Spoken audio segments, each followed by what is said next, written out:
Daha önce uyardık. Tekrar uyarıyoruz. Kendi öğretmenini bu kadar huzursuz etmek hangi mantığın ürünü? Norm fazlası öğretmenler ile ilgili birçok tedbiri anlıyoruz. Lakin müsebbibinin bakanlık mı, il müdürlüğü mü olduğunun bile gizemini koruduğu saçma sapan bölgeler uygulamasından vazgeçilmemiş olmasına anlam veremiyoruz. Daha önce mazereti olduğu halde resen atama ile mağdur edilen meslektaşlarımız mahkemeyi kazanmasına rağmen neden aynı hata tekrarlanır?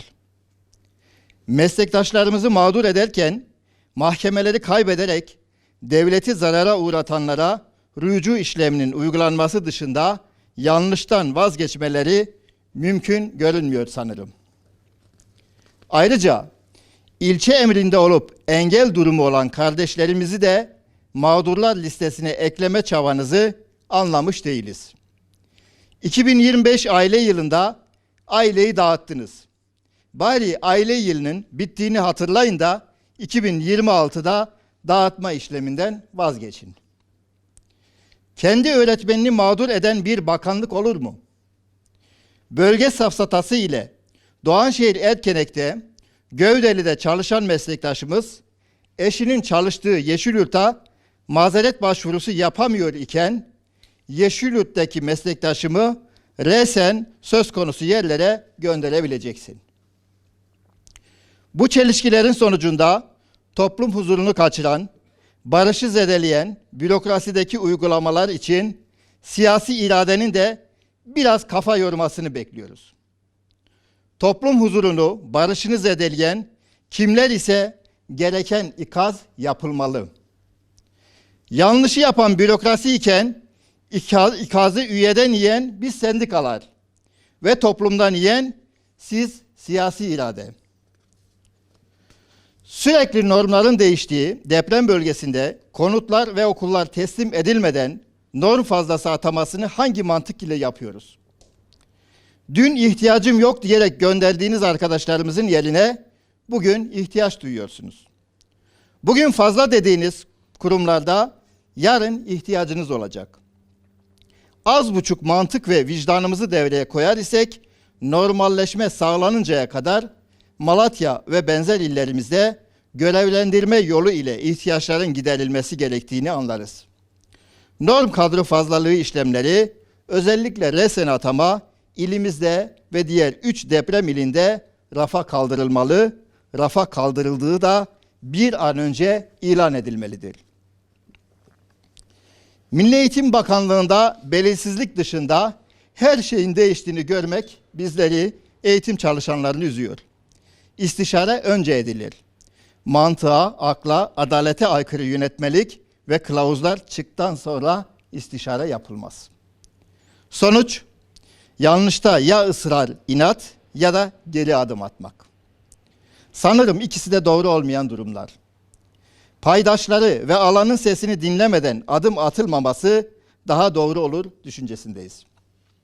Aslında mesele tek tek yanlış kararlar değil. Asıl mesele bu kararların nasıl alındığı. Sağlıklı işleyen sistemlerde önce konuşulur, tartışılır, riskler hesaplanır, sonra uygulamaya geçilir.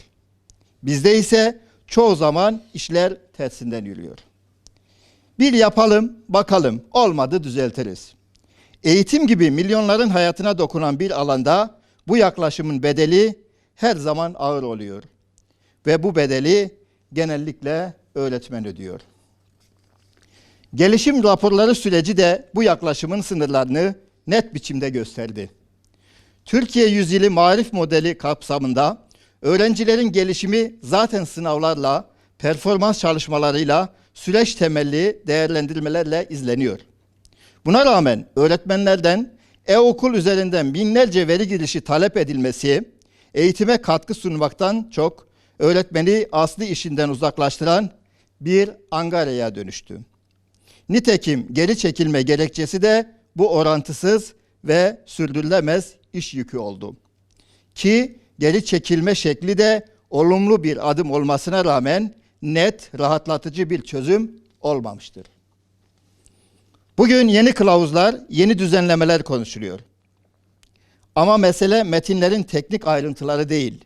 Mesele şu: öğretmen her yeni döneme bu yıl ne değişecek endişesiyle başlıyorsa orada öngörülebilirlik kalmamış demektir.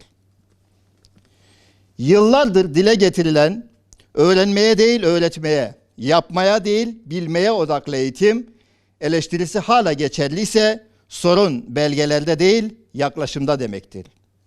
Eğitim kağıt üzerinde metin yazma işi değildir. Eğitim insanla kurulan güvene, istikrara ve adalete dayanan uzun soluklu bir ilişki biçimidir.